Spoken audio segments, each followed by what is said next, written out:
Hello दोस्तों, novel edit channel में आपका स्वागत है। आई होप आप लोग स्टोरी एंजॉय करेंगे। अध्याय 701। जल्द ही नीचे से कोई बोल उठा, साहिल, हमारे पास जो ताकत अभी है वह बचपन से कड़ी मेहनत और कई कठिनाइयों के माध्यम से हासिल की गई है, जबकि उन साधारण लोगों ने विलासिता का जीवन जिया है और बचपन से कभी किसी कठिनाई का अनुभव नहीं किया है। क्या हम थोड़े से विशेषाधिकार का आनंद नहीं ले सकते? भविष्य में कौन कड़ी मेहनत करेगा? यदि कोई कठिनाई सहने और कड़ी मेहनत करने के लिए तैयार नहीं होगा, तो सोमोलैंड विदेशी ताकतों से लड़ने के लिए किसका उपयोग करेगा? ये राष्ट्रीय रक्षा के लिए किसका उपयोग करेगा? आप ये भी जानते हैं कि जैसे जैसे चुंबकीय क्षेत्र व्यापक और मजबूत होता जा रहा है, कई आधुनिक हथियार अब काम नहीं करेंगे और सोमोलैंड की रक्षा करना हम मार्शल आर्टिस्ट्स पर निर्भर है। हाँ, मार्शल आर्टिस्ट्स के रूप में हमें कुछ ऐसे लाभ मिलने चाहिए जो साधारण लोग नहीं उठाते। हर कोई पूरी तरह से समान नहीं हो सकता, क्योंकि विदेशी ताकतों के खिलाफ हम ही लड़ेंगे। एक व्यक्ति ने बोलने की पहल की और जल्द ही कई लोगों ने उसका अनुसरण किया। अंत में हर कोई केवल अपने स्वार्थ के पीछे था। सबसे पहले मैं ये बताना चाहता हूं कि आप मार्शल आर्टिस्ट्स हैं और आपके पास साधारण लोगों की तुलना में पहले से ही एक पूर्ण लाभ है। मैंने अभी कहा कि आप बिना किसी कारण के मुसीबत खड़ी नहीं कर सकते। मैंने यह नहीं कहा कि आप पलटवार नहीं कर सकते। यदि कोई आपकी कनपटी पर बंदूक तानता है तो यदि आप उसे मार देते हैं तो मैं आपको जवाबदेह नहीं ठहराऊंगा, लेकिन यदि कोई आपको केवल गाली देता है और आप गुस्से में आकर उसे मार देते हैं तो वह निश्चित रूप से स्वीकार्य नहीं है। इसके अलावा मेरा मानना है कि निचली श्रेणी के साधारण लोग आपको भड़काने की पहल कभी नहीं करेंगे। जहां तक उन विशेषाधिकारों की बात है जो आप चाहते हैं, निश्चित रूप से कुछ होंगे, लेकिन आपको तब तक प्रतीक्षा करने की आवश्यकता है जब तक आप विदेशी दुश्मनों के खिलाफ सोमोलैंड की रक्षा नहीं करते और अपने लिए उपलब्धियां हासिल नहीं करते। जब ऐसा होगा तो मैं आपको विशेषाधिकार दूंगा। यदि आप सोमोलैंड के लिए कुछ करते हैं तो मैं आपके साथ कभी बुरा व्यवहार नहीं करूंगा। मुझे लगता है कि साहिल सही कह रहे हैं। इससे कोई फर्क नहीं पड़ता कि आप एक मार्शल आर्टिस्ट हैं या एक साधारण व्यक्ति, हम सब एक समान हैं। कोई भी अधिक श्रेष्ठ या निम्न नहीं है। हर किसी के पास केवल एक ही जीवन है और हर किसी का अपना परिवार और मित्र हैं। किंग फैमिली इसका समर्थन करती है और मैं निश्चित रूप से किंग फैमिली के बच्चों की निगरानी करूंगा। यदि वे नियम तोड़ते हैं तो सोमोलैंड के कुछ भी करने से पहले मैं उनसे निपटूंगा, ऑगस्टस ने कहा। साहिल ने ऑगस्टस की ओर देखा। उनके गंभीर चेहरे पर पहली बार मुस्कान आई। सच कहूं तो साहिल किंग फैमिली की शैली की बहुत प्रशंसा करते थे। हिडन फैमिली और सेक्ट्स में सबसे शक्तिशाली ताकत के रूप में न केवल वे तब आगे आए जब सोमोलैंड कठिन समय से गुजरने के लिए गंभीर संकट में था, बल्कि उन्होंने यह एहसास भी किया। वे अद्भुत थे। ऑगस्टस ने भी साहिल को देखकर मुस्कान दी, यह महसूस करने के बावजूद कि वह साहिल से अधिक मजबूत थे। उन्होंने लापरवाही से काम करने की हिम्मत नहीं की। साहिल ने आज दो बहुत प्रतिष्ठित पहचान दिखाई। अब ऑगस्टस को लगा कि मेसन केवल दुश्मनों को अपने जाल में फंसाने के लिए मरने का नाटक कर रहे थे। यदि नहीं तो साहिल उनके लिए इस बैठक की मेजबानी करने और एक डिसिप्लिन टीम बनाने के लिए कहने के लिए बाहर नहीं आते। उनके लिए सबसे अच्छा विकल्प छिपने के लिए जगह ढूंढना होता। यदि मेसन वास्तव में मर चुके होते तो हर कोई जानता था कि सोमोलैंड विदेशी ताकतों का विरोध करने में सक्षम नहीं होगा। यदि साहिल ने यहां खड़े होने और पहले आंतरिक चिंताओं का ध्यान रखने की हिम्मत की तो विदेशी आक्रामकता का विरोध करने का कोई रास्ता जरूर होगा। किंग फैमिली ने सोमोलैंड के दृष्टिकोण को मंजूरी दे दी थी, तो दूसरों की क्या राय हो सकती थी? वे एक साथ विरोध करने के लिए किंग फैमिली के नेतृत्व पर भरोसा कर रहे थे। अब कुछ परिवार और सेक्ट्स जिन्होंने अभी बात की थी, वे भी शांत थे। इसे उनकी ओर से साहिल के पहले बिंदु पर सहमत होने के रूप में माना जा सकता था। साहिल ने चारों ओर देखा और जब उन्होंने देखा कि कोई बोलने वाला नहीं है तो उन्होंने जारी रखा, चूंकि हर कोई पहले बिंदु पर सहमत है तो मैं दूसरे बिंदु पर चलता हूँ। मेरा मानना है कि सोमोलैंड में चोजन वंस के भव्य कार्यक्रम में जो हुआ वह हर कोई जानता है। डोमिनिक फैमिली और स्टार अलायंस ने सोमोलैंड को विभाजित करने के प्रयास में विदेशी ताकतों के साथ मिलीभगत की। यह एक ऐसा पाप है जो मृत्यु का पात्र है। उन दो घातक ट्यूमर को आज तक साफ नहीं किया गया है और मेरा मानना है कि उनके जैसी कई और ताकतें भी हैं। वे शायद बहुत शक्तिशाली न हों और वे फिर से उभरने के लिए बहुत दूरदराज के स्थानों को चुन सकते हैं ताकि वे पहले एक छोटे से क्षेत्र को नियंत्रित कर सकें और फिर धीरे धीरे विस्तार कर सकें। ये लोग सोमोलैंड के नियमों का पालन नहीं करेंगे। हमें इन घातक ट्यूमर और कचरे को साफ करने के साथ साथ अन्य अवैध घटनाओं से निपटने के लिए अब एक डिसिप्लिन टीम स्थापित करने की आवश्यकता है। अध्याय 702। इसके अलावा सोमोलैंड का आकार बहुत बड़ा है और हमारे पास पर्याप्त जनशक्ति नहीं है, इसलिए मुझे आशा है कि यहाँ बैठी प्रत्येक शक्ति अपनी स्थिति के अनुसार कम से कम एक व्यक्ति को मुझे रिपोर्ट करने और इस नवनिर्मित डिसिप्लिन टीम में शामिल होने की व्यवस्था कर सकती है। इस व्यक्ति के लिए एक आवश्यकता भी है। उनकी क्षमता बहुत कम नहीं होनी चाहिए ताकि जब वे किसी बिंदु पर दुश्मन का सामना करें तो वे इतने कमजोर न हों कि पलटवार न कर सके कि उन्हें केवल दूसरों द्वारा मारा जा सके। हर किसी के द्वारा इस टीम में शामिल होने के लिए एक व्यक्ति भेजने के बाद हम प्रत्येक ताकत के योगदान के आकार के अनुसार उचित रूप से संसाधन जारी करेंगे। आप जितना अधिक योगदान देंगे उतना ही अधिक आपको मिलेगा। चूंकि वे पहले बिंदु पर सहमत हो गए थे, स्वाभाविक रूप से दूसरे बिंदु पर किसी की कोई राय नहीं होगी। इसके अलावा दूसरा बिंदु उनके लिए फायदेमंद था। जब तक वे पर्याप्त बड़ा योगदान देते, वे जिस ताकत में थे उसे भी अधिक लाभ मिलता। उनके फिर से उभरने का उद्देश्य क्या था? क्या यह अधिक संसाधनों पर कब्जा करना, अधिक लोगों की भर्ती करना और आने वाली तबाही से निपटने के लिए अपनी ताकत का विस्तार करना नहीं था? जहां तक साहिल ने डिसिप्लिन टीम में शामिल होने के लिए किसी कमजोर व्यक्ति की व्यवस्था करने के बारे में कहा था, वह बस असंभव था। ये व्यक्ति उनकी ताकत का प्रतिनिधित्व करेगा और वे इसे सोमोलैंड में सभी को दिखाएंगे। यदि उनका व्यक्ति कोई सराहनीय कार्य करने से पहले दुश्मन द्वारा मारा गया तो वे सार्वजनिक रूप से अपना चेहरा कैसे दिखाएंगे? इसलिए वे निश्चित रूप से अपनी प्रतिष्ठा बढ़ाने और सराहनीय कार्य करने के लिए आवश्यक ताकत वाले किसी व्यक्ति को डिसिप्लिन टीम में शामिल होने के लिए भेजेंगे। किंग फैमिली दूसरे बिंदु पर सहमत है। हम डिसिप्लिन टीम में शामिल होने के लिए एक व्यक्ति जो हाफवे टू गॉड रैंक है और 3 पीक ड्रैगन रैंकर्स को भेजेंगे, ऑगस्टस ने कहा। क्रम्स भी सहमत हैं। हम हाफवे टू गॉड रैंक वाले एक व्यक्ति और 2 पीक ड्रैगन रैंकर्स को डिसिप्लिन टीम में शामिल होने के लिए भेजेंगे, क्रम्स के तीसरे बुजुर्ग टेलर ने भी कहा। 2 महान शक्तियों ने बात की थी, इसलिए नीचे के सभी लोग भी बोल पड़े। हालांकि कई लोग अभी भी ये तय नहीं कर पा रहे थे कि किस तरह की ताकत भेजनी है, इसलिए उन्हें पहले वापस जाकर इस पर चर्चा करने की जरूरत थी। चूंकि हर कोई सहमत है तो मुझे एक आखिरी वाक्य जोड़ने दें। नवनिर्मित डिसिप्लिन टीम में मैं कैप्टन हूं और सभी कर्मियों की व्यवस्था और लामबंदी के लिए जिम्मेदार होऊंगा। मेरे बगल में जूलिया डेप्यूटी कैप्टन हैं और डिसिप्लिन टीम के रसद के लिए जिम्मेदार हैं। मुझे आशा है कि आपके लोगों के हमारे साथ जुड़ने के बाद, चाहे वे कितने भी बड़े या अनुभवी क्यों न हो, वे सभी मेरे आदेशों का पालन करेंगे। यह मत सोचिए कि वे मेरी अवज्ञा कर सकते हैं क्योंकि मैं युवा हूं। यदि मैं सोमोलैंड पार्लियामेंट का 11th MP और कैप्टन बन सकता हूं, तो इसका स्वाभाविक रूप से मतलब है कि मेरे पास क्षमता है। यदि नहीं, तो जब मैं आपके लोगों को पकड़ूं और उन्हें एक ऐसे उदाहरण में बदल दूं जो आपके परिवार और संप्रदाय को अपमानित करे, तो मुझ पर शत्रुतापूर्ण और क्रूर होने का आरोप मत लगाएगा। यदि आपकी कोई राय है तो आप अभी उसका उल्लेख कर सकते हैं। यदि नहीं, तो आज की बैठक यहीं समाप्त होगी। अपने लोगों को 3 दिनों के बाद यहाँ इकट्ठा होने के लिए कहें। यदि आप जल्दी आते हैं तो आप डेप्यूटी कैप्टन जूलिया से संपर्क कर सकते हैं और वह आपके लिए सब कुछ व्यवस्थित कर देंगी। साहिल तब उठे और चले गए। जूलिया यहाँ रुकी और सभी शक्तियों के लिए अपनी संपर्क जानकारी छोड़ दी। जब उपस्थित लोगों ने साहिल को जाते देखा तो उन्हें लगा कि आज के साहिल चोजन वंस के पिछले भव्य कार्यक्रम वाले साहिल से बहुत अलग लग रहे थे। साहिल की कम उम्र के बावजूद उन्होंने आज जो साहस दिखाया वह बहुत बड़ा था। मौके पर मौजूद कई लोग हाफवे टू गॉड रैंक थे और यहाँ तक कि एक गॉड रैंक अभिभावक ऑगस्टस भी थे। अध्याय 703। बैठक के बाद साहिल सीलिया के घर गए और सीलिया का साथ देने के लिए तैयार हुए। वह अब 3 दिनों में प्रमुख परिवारों द्वारा अपने लोगों को भेजने की प्रतीक्षा करेंगे ताकि उन्हें उनकी ताकत के अनुसार समूहित किया जा सके और उन स्थानों पर नियुक्त किया जा सके जहां वे प्रभारी होंगे।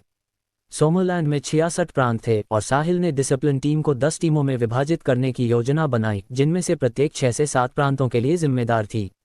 जहां तक इस समूह को विभाजित करने की बात थी, वह 3 दिनों के समय में ये देखने के बाद ही निर्णय लेंगे कि शक्तियों ने किसे भेजा है। टीम ड्रैगन के लोगों को निश्चित रूप से अलग किया जाएगा। साहिल अभी भी परिवारों और संप्रदायों के लोगों पर भरोसा नहीं कर सकते थे और उन्हें कुछ समय के लिए टीम ड्रैगन के लोगों द्वारा निगरानी करने की आवश्यकता थी। साथ ही सीलिया ने साहिल को बताया कि कल से कक्षाएं शुरू हो रही हैं और उनके पास ज़्यादा खाली समय नहीं है। तभी साहिल को याद आया कि वह अभी भी एक यूनिवर्सिटी स्टूडेंट हैं और वह अपने अंतिम वर्ष में प्रवेश करने वाले हैं।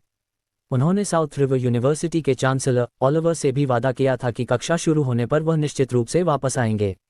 हाल ही में बहुत सारी चीजें हो रही थीं और वह इस मामले को पूरी तरह से भूल गए थे। निश्चित रूप से कुछ ही समय बाद साहिल के फ़ोन की घंटी बजी। उन्होंने फ़ोन उठाया और देखा कि वह साउथ रिवर यूनिवर्सिटी के चांसलर ओलिवर थे। नमस्ते मिस्टर कासन। साहिल ने फ़ोन उठाया और ओलिवर का अभिवादन किया। साहिल, क्या आप अभी रिवर सिटी में हैं? ओलिवर ने पूछा। मिस्टर कासन, मैं अभी भी कैपिटल सिटी में हूँ, साहिल ने उत्तर दिया। अभी भी कैपिटल सिटी में? कल क्लास का पहला दिन होगा। आपने मुझसे वादा किया था कि क्लास शुरू होने पर आप कैंपस में वापस आ जाएंगे। आप अपना वादा नहीं तोड़ेंगे, है ना? ओलिवर ने कहा। किसी चांसलर के लिए व्यक्तिगत रूप से इस बात में हस्तक्षेप करना तार्किक रूप से असंभव था कि कोई छात्र क्लास में आता है या नहीं। यहाँ तक कि साउथ रिवर यूनिवर्सिटी के सर्वश्रेष्ठ छात्रों से भी कुछ विशेष कर्मचारियों द्वारा संपर्क किया जाता था। साउथ रिवर यूनिवर्सिटी के चांसलर का इस तरह के तुच्छ मामले में खुद को शामिल करना उन्हें थोड़ा सस्ता दिखाएगा। हालांकि साहिल अलग थे। साहिल की पहचान उजागर हो गई थी और वह ईस्ट लीग कैपिटल्स के मालिक थे जो हाल ही में चर्चा में थी। East league Capitals. ओलिवर ने विशेष रूप से इस कंपनी पर कुछ शोध किया। वह लगभग 10 ट्रिलियन के मूल्यांकन वाली एक बहुत बड़ी कंपनी थी। जब उन्होंने पहली बार खबर सुनी तो उन्हें इस पर बिल्कुल भी विश्वास नहीं हुआ। हालांकि ईस्ट लीग कैपिटल्स की स्थापना रिवर सिटी में हुई थी और अध्यक्ष का नाम भी साहिल खुराना था, जो एक 22 वर्षीय युवक थे। इसके अलावा साहिल ने यूनिवर्सिटी को 100 मिलियन दान भी दिए थे। जानकारी के इन टुकड़ों को एक साथ जोड़ने के बाद ओलिवर के पास विश्वास करने के अलावा कोई विकल्प नहीं था। कोई आश्चर्य नहीं कि साहिल अपनी मर्जी से 100 मिलियन दान कर सकते थे। साहिल 10 ट्रिलियन मूल्य की पूंजी के प्रभारी एक बड़े हस्ती थे, तो क्या 100 मिलियन उनके लिए कुछ मायने रखता था। इसके अलावा ईस्ट लीग कैपिटल्स द्वारा स्थापित नींव के बारे में अनुमान लगाया गया था कि इसने देश भर के गरीब इलाकों में बने स्कूलों, नर्सिंग होम और अनाथालयों में $100 बिलियन से अधिक का निवेश किया है। यह एक विवेक वाली कंपनी थी। साहिल भी एक कर्तव्यनिष्ठ मालिक थे। ओलिवर को अब डर था कि साहिल कैंपस में नहीं आएंगे या वह किसी बेहतर यूनिवर्सिटी में ट्रांसफर चाहेंगे। साहिल की वर्तमान स्थिति के आधार पर यदि वह ग्रीनवुड यूनिवर्सिटी में नामांकन करना चाहते तो ऐसा करना उनके लिए आसान होता। यही कारण था कि वह अब साहिल को कॉल कर रहे थे, क्योंकि कक्षाएं शुरू होने वाली थीं। उन्हें यह भी डर था कि यदि उन्होंने बहुत जल्दी कॉल किया तो वह साहिल को परेशान करेंगे। आखिरकार वह एक $10 ट्रिलियन की कंपनी के प्रभारी एक बड़े हस्ती थे, इसलिए वह निश्चित रूप से बहुत व्यस्त होंगे। हालांकि ओलिवर अब सोमरलैंड की शीर्ष 10 यूनिवर्सिटीज में से एक के चांसलर थे, फिर भी यदि उनकी तुलना साहिल से की जाए तो दोनों के बीच का अंतर बहुत बड़ा था। ओलिवर को अब बस इतना करना था कि साहिल साउथ रिवर यूनिवर्सिटी से स्नातक ग्रेजुएट हों। जब तक साहिल साउथ रिवर यूनिवर्सिटी से स्नातक होंगे, एक बार उनकी पहचान उजागर होने के बाद साउथ रिवर यूनिवर्सिटी निश्चित रूप से पूरे देश और यहाँ तक कि दुनिया भर में लोकप्रिय हो जाएगी। एक कॉलेज छात्र लगभग 10 ट्रिलियन मूल्य की संपत्ति के साथ एक बहुत बड़ी कंपनी बनाने में सक्षम था और उन्होंने समाज को वापस देने की पूरी कोशिश भी की। इसका क्या मतलब होगा? इसने दिखाया कि यूनिवर्सिटी ने उन्हें अच्छी तरह से शिक्षित किया था। न केवल यूनिवर्सिटी अपने छात्रों को विशिष्ट बना सकती थी, बल्कि वह छात्रों को आभारी होना भी सिखा सकती थी। ये निश्चित रूप से साउथ रिवर यूनिवर्सिटी के लिए एक शानदार अवसर था। अध्याय 704। क्या साउथ रिवर यूनिवर्सिटी की रैंकिंग सोमरलैंड की यूनिवर्सिटीज में शीर्ष 3 तक बढ़ सकती है? यह इस बात पर निर्भर करेगा कि साहिल यहाँ से सफलतापूर्वक स्नातक हो पाते हैं या नहीं। इसने ओलिवर को स्वयं साहिल को फ़ोन करने के लिए मजबूर किया। मिस्टर कार्सन, मुझे खेद है, मैं हाल ही में व्यस्त रहा हूँ, इसलिए मैं भूल गया कि कक्षाएं कब शुरू हो रही थीं। चिंता न करें, मैं कल निश्चित रूप से कैंपस में रहूंगा, साहिल ने शर्मिंदगी से उत्तर दिया। वह पूरी तरह से भूल गए थे कि कक्षाएं कब शुरू हो रही थीं, और वह ये भी भूल गए थे कि वह अभी भी एक सीनियर हैं। तो ये तय हो गया, आपको कल जरूर आना चाहिए। मैं कैंपस में आपका इंतजार करूंगा। ठीक है, मैं कल वहां पहुंच जाऊंगा। अगर और कुछ नहीं है तो मैं पहले फ़ोन रखता हूं, मिस्टर कार्सन। ठीक है, चलो कल मिलते हैं और बात करते हैं। ठीक है, साहिल ने कहा और फ़ोन काट दिया। ओलिवर कल कैंपस में उनका इंतजार कर रहे होंगे और साहिल ने सोचा कि ऐसा इसलिए था क्योंकि उन्होंने $100 मिलियन दान करने का वादा किया था। वह नहीं जानते थे कि उनकी पहचान धीरे धीरे उजागर हो रही थी। जैसे जैसे ईस्ट लीग कैपिटल्स अधिक से अधिक काम कर रही थी और इसका मूल्यांकन लगातार बढ़ रहा था, ये निश्चित रूप से कई लोगों का ध्यान आकर्षित करेगी, क्योंकि ये 10 ट्रिलियन के आंकड़े को पार करने वाली थी और एक ऐसा समूह बनने वाली थी जिसकी अनगिनत लोग प्रशंसा करते थे। हालांकि साहिल की जानकारी सोमरलैंड के शीर्ष गुप्त डेटाबेस में संग्रहीत की गई थी और इसे उच्चतम स्तर के रहस्य के रूप में वर्गीकृत किया गया था। ईस्ट लीग कैपिटल्स की प्रोफाइल छिपी नहीं थी। यहाँ तक कि सबसे सरल 2 चीजें, उदाहरण के लिए उनका नाम और उम्र, कुछ लोगों को उनके बारे में सोचने पर मजबूर कर सकती थीं। उदाहरण के लिए साउथ रिवर यूनिवर्सिटी के चांसलर ओलिवर कार्सन, क्योंकि उन्होंने बिना पलक झपकाए यूनिवर्सिटी को 100 मिलियन दान दिए थे और ईस्ट लीग कैपिटल्स के अध्यक्ष का नाम और उम्र साहिल के साथ मेल खाती थी, वह मूल रूप से आश्वस्त थे कि साहिल ईस्ट लीग कैपिटल्स के मालिक थे। हालांकि साहिल के लिए यह महत्वपूर्ण नहीं था कि उनकी पहचान उजागर हो या नहीं। उनके पास अपनी रक्षा करने के लिए पर्याप्त ताकत थी। मेसन ने अभी उन्हें बताया था कि दुनिया में कोई भी पीक गॉड रैंक से आगे नहीं निकल पाया है, इसलिए इस समय वह पहले से ही दुनिया के शिखर पर खड़े थे। भले ही उनके पास पर्याप्त युद्ध अनुभव न हो और वह अन्य पीक गॉड रैंकर्स को नहीं हरा सकते थे, फिर भी वह भाग तो सकते थे, है ना? जब तक वह 3 से 5 पीक गॉड रैंकर्स से घिरे नहीं थे, वह किसी से नहीं डरते थे। इसके अलावा उनके 3 से 5 पीक गॉड रैंकर्स द्वारा घेरे जाने की संभावना बहुत कम थी। दुनिया में कितने पीक गॉड रैंकर्स थे? वे सभी अलग अलग ताकतों से थे। मेसन भी उनकी तरफ थे, इसलिए फिलहाल इस संभावना को भी खारिज किया जा सकता था। क्या इसका मतलब यह है कि मैं पहले से ही निडर हूं? साहिल इस विचार पर स्तब्ध रह गए। सिस्टम प्राप्त किए हुए मुझे कितना समय हुआ है? मैंने 1 साल से भी कम समय में इस स्तर को हासिल कर लिया है। कितना भयानक! सिस्टम के कार्यों के अनुसार वह पैसा खर्च करने तक लैविश पॉइंट्स प्राप्त कर सकते थे। यहाँ से वह लैविश पॉइंट्स होने के बाद और मजबूत बनने में सक्षम हो सकते थे। इस प्रकार जो कोई भी इस सिस्टम को प्राप्त करेगा वह बहुत जल्द दुनिया के शीर्ष पर होगा। फिर भी वे साहिल की तुलना में बेहतर स्थिति में हो सकते हैं। आखिरकार साहिल बहुत सावधान थे। जब भी वह कुछ कर रहे होते थे तो वह हमेशा सभी संभावनाओं को ध्यान में रखते थे। यही कारण था कि वह पैसा खर्च नहीं कर रहे थे और पर्याप्त तेजी से लैविश पॉइंट्स प्राप्त नहीं कर रहे थे। यदि वह कोई और साहसी व्यक्ति होता तो वे शायद पहले ही पीक गॉड रैंक को पार कर चुके होते। बेशक एक और संभावना भी थी। वे बढ़ने से पहले खुद को उजागर कर सकते थे और फिर शोध उद्देश्यों के लिए विच्छेदित हो सकते थे। विच्छेदित और शोध किए जाने की तुलना में साहिल ने सोचा कि सुरक्षित रहना बेहतर होगा। इससे कोई फर्क नहीं पड़ता कि उनकी प्रगति धीमी थी। अध्याय 705। साहिल, आपको क्या हुआ है? सीलिया ने फोन का जवाब देने के बाद साहिल को खाली स्थान में घूरते देखा। फिर उन्होंने साहिल की आंखों के सामने हाथ हिलाते हुए पूछा, ओह सीलिया, मैं ठीक हूँ। अभी मेरी यूनिवर्सिटी के चांसलर ने मुझे फ़ोन किया और मुझसे कल वापस क्लास में जाने के लिए कहा। मैं लगभग भूल ही गया था कि मैं एक छात्र हूँ, इसलिए मैं हैरान रह गया। साहिल मुस्कुराए और बोले, साहिल, क्या आप हाल ही में बहुत थक गए हैं? आप थोड़ा आराम क्यों नहीं कर लेते? ऐसा ही होता है कि कक्षाएं शुरू हो गई हैं, इसलिए आपको कुछ समय के लिए कंपनी के मामलों को एक तरफ रख देना चाहिए। क्या आपके पास बहुत सारे अधीनस्थ नहीं हैं? बस चीज़ों को कुछ समय के लिए उन पर छोड़ दें और आराम करें, सीलिया ने चिंता से कहा। उन्हें डर था कि साहिल कंपनी की वजह से खुद को थका देंगे। मैं ठीक हूँ, मैं थका नहीं हूँ, लेकिन मुझे कल कैंपस वापस जाना है क्योंकि चांसलर मेरा इंतजार कर रहे हैं, साहिल ने उत्तर दिया। उन्हें ये कहने में शर्मिंदगी महसूस हो रही थी कि उन्होंने वास्तव में कभी कंपनी का प्रबंधन नहीं किया था। वह मूल रूप से एक ऐसे मालिक थे जिन्होंने कभी कुछ नहीं किया और वह केवल कंपनी की सामान्य दिशा पर निर्णय लेते थे। तो आप वापस कब आ रहे हैं? सीलिया ने पूछा। क्यों, क्या आप नहीं चाहती कि मैं जाऊं? साहिल ने मुस्कुराते हुए पूछा। कौन नहीं चाहता कि आप जाएं? मैं तो आपके जाने के लिए बेताब हूं, सीलिया शर्मा गईं और शर्मिंदगी से बोली।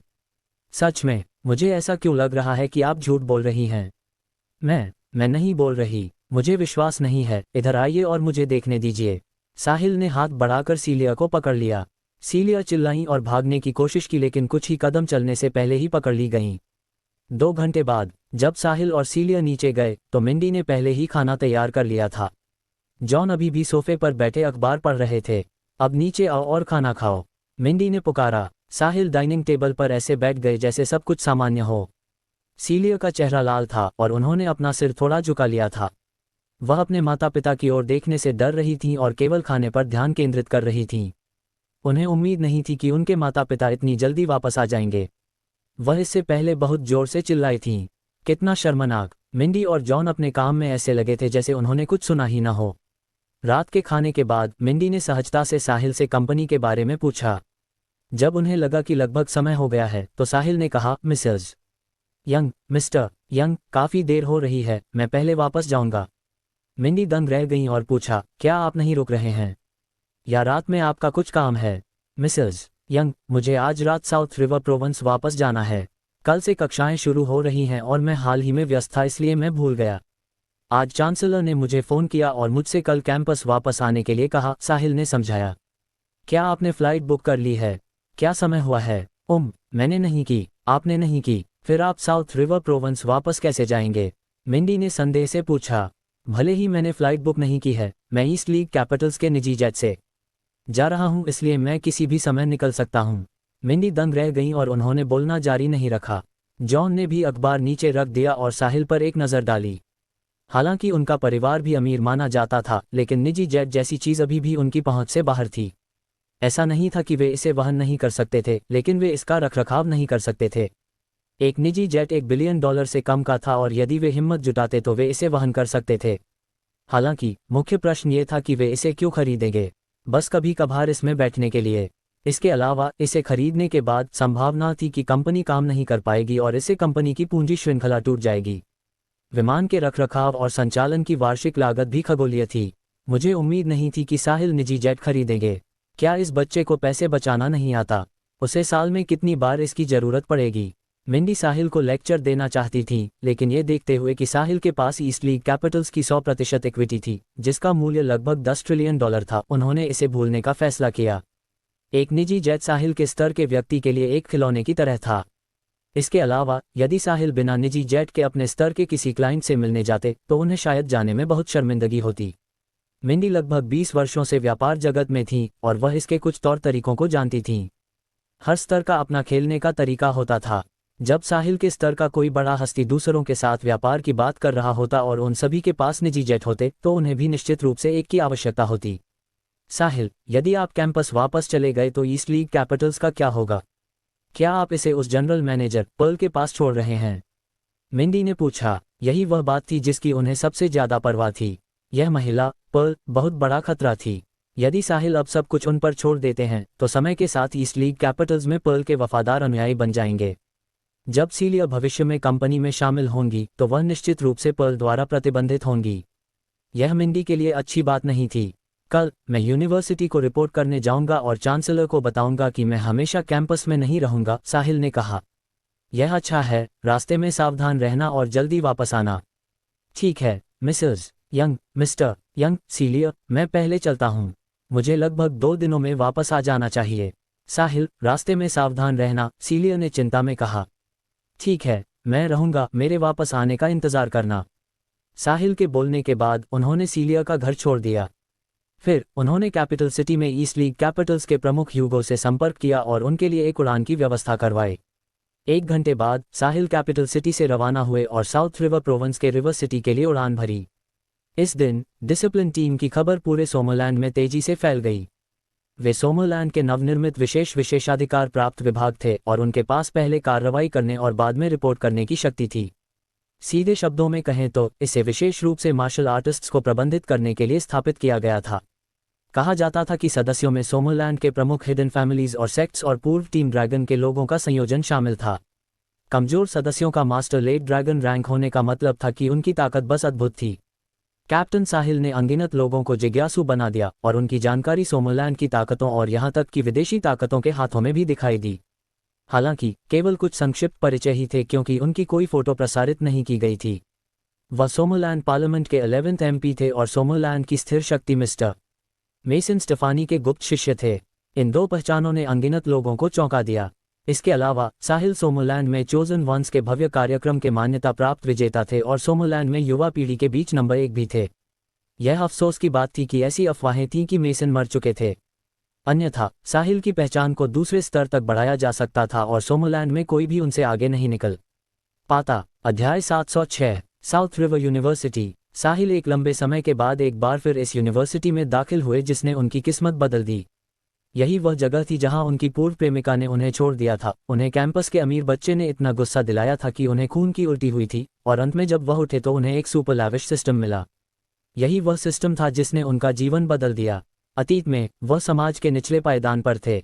वह पढ़ाई के माध्यम से अपनी किस्मत बदलने की उम्मीद कर रहे थे। यही कारण था कि वह इस पूरे समय कड़ी मेहनत से पढ़ाई कर रहे थे। साथ ही वह अपनी प्रेमिका को खुश करने के लिए पैसे कमाने के लिए पार्ट टाइम नौकरियां भी करते थे। अब साउथ रिवर यूनिवर्सिटी में फिर से कदम रखते हुए वह पहले से ही बिना किसी पहचान, स्थिति और पैसे की कमी के दुनिया के शिखर पर खड़े थे। ये कहा जा सकता था कि वह उस गरीब छात्र साहिल से कोसों दूर थे जो समय मिलते ही डिलीवरी करते थे और पार्ट टाइम काम करते थे। स्कूल में प्रवेश करने के बाद साहिल ने स्कूल में आते जाते छात्रों को देखा। उनमें से कई युवा और नए चेहरे थे और उन्होंने अपने दिल में बार बार विलाप किया। वह इस सेमेस्टर की शुरुआत में एक सीनियर होंगे और साउथ रिवर यूनिवर्सिटी ने नए छात्रों के एक समूह का भी स्वागत किया। नए छात्रों के रिपोर्ट करने का समय बीत चुका था और कक्षा आज आधिकारिक रूप से शुरू होगी। हालांकि कक्षा में जाने के बजाय साहिल चांसलर ओलिवर के कार्यालय में गए। वाह, वह लड़का कितना हैंडसम लग रहा है और उसका स्वभाव कितना अच्छा है। मुझे आश्चर्य है कि क्या उसकी कोई गर्लफ्रेंड है, साउथ रिवर यूनिवर्सिटी की एक खूबसूरत फ्रेशमैन ने साहिल को देखने के बाद कहा। उसका चेहरा प्रशंसा से भरा था। कहाँ, कहाँ, मुझे देखने दो। उसके बगल में बैठी एक प्यारी दिखने वाली फ्रेशमैन ने सिर उठाकर पूछा। वही जो अभी हमारे पास से गुजरा। तुम अपने फ़ोन में नीचे देख रही थी इसलिए तुमने उसे मिस कर दिया। आओ चलो वापस चलते हैं ताकि हम उसे फिर से देख सकें।